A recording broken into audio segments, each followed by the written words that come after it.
cachorro especial, bom tour,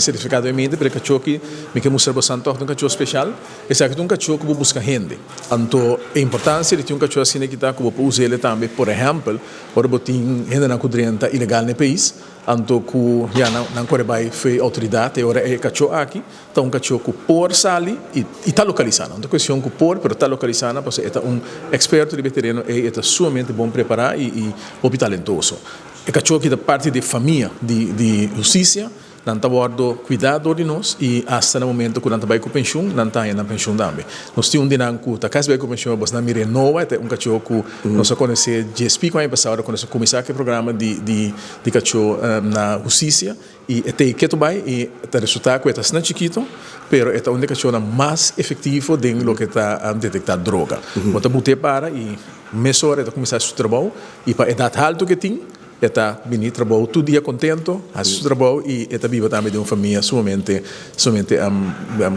cuidá-la e nós espera que potrá tempo mais ainda, pero está agora que Jesus sai, mas ainda para dia 3 que nós sabemos que momento de vai gostar de sua pensão está chegando.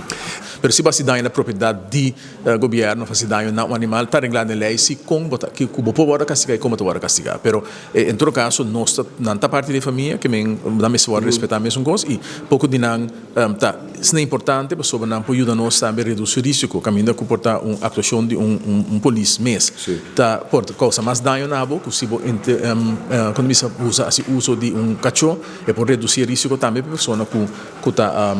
cometer crime ou que tem uma condição que não pode controlar o mês. Agora, é cachorro aqui, é um específico aqui, está buscando na polícia, ou uma pessoa está perdida, é por adiestrar essa que buscar ele também por spore up? É por buscando perder, é buscando escondido também, tudo.